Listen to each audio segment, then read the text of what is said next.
शिवाय। आप सभी का बहुत बहुत स्वागत है। भगवान को पाने का सबसे सरल मार्ग क्या है? अगर आप जानना चाहते हैं तो इस कहानी को पूरा जरूर सुने। एक गांव में एक बूढ़ी माई रहती थी।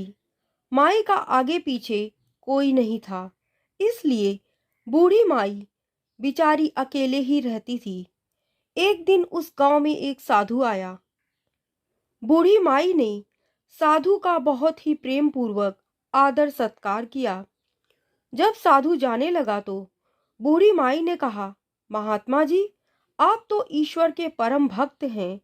कृपा करके मुझे ऐसा आशीर्वाद दीजिए जिससे मेरा अकेलापन दूर हो जाए। अकेले रहकर मैं ऊब चुकी हूँ।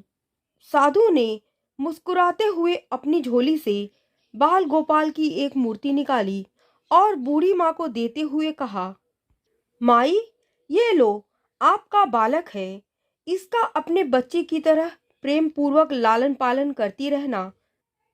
बूढ़ी माई बड़े लाड प्यार से ठाकुर जी का लालन पालन करने लगी। एक दिन गांव के कुछ शरारती बच्चों ने देखा कि माई मूर्ति को अपने बच्चे की तरह लाड कर रही हैं। नटखट बच्चों को माई से हंसी मजाक करने की सूझी।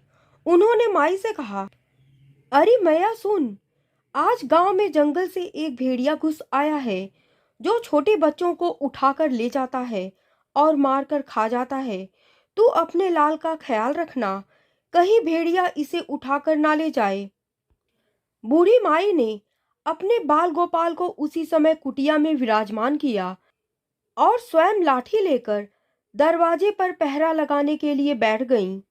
अपने लाल को भेड़िए से बचाने के लिए बूढ़ी माई भूखी प्यासी दरवाजे पर पहरा देती रहीं।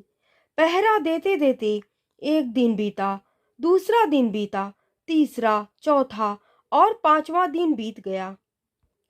बूढ़ी माई लगातार 5 दिन और 5 रात बगैर पलक झपकाए भेड़िए से अपने बाल गोपाल की रक्षा के लिए पहरा देती रहीं। उस भोली भाली मैया का यह भाव देखकर ठाकुर जी का हृदय प्रेम से भर गया। अब ठाकुर जी को मैया के प्रेम का प्रत्यक्ष रूप से आस्वादन करने की इच्छा हुई। भगवान बहुत ही सुंदर रूप धारण कर वस्त्राभूषणों से सुसज्जित होकर माई के पास आए। ठाकुर जी के पांव की आहट पाकर माई डर कर खड़ी हो गई। वो सोचने लगी कि कहीं दुष्ट भेड़िया तो नहीं आ गया मेरे लाल को उठाने। माई ने लाठी उठाई और इधर उधर देखने लगी।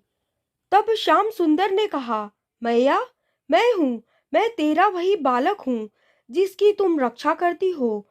माई ने कहा, क्या? चल हट, तेरे जैसे बहुत देखे हैं। तेरे जैसे सैकड़ों अपने लाल पर न्यौछावर कर दूं। अब ऐसे मत कहियो, चल भाग जा यहाँ से। ठाकुर जी मैया के इस भाव और एक निष्ठता को देखकर बहुत ज्यादा प्रसन्न हो गए। ठाकुर जी मैया से बोली, अरे मेरी भोली मैया, मैं त्रिलोकीनाथ भगवान हूँ। मुझसे जो चाहे वह मांग ले, मैं तेरी भक्ति से प्रसन्न हूँ।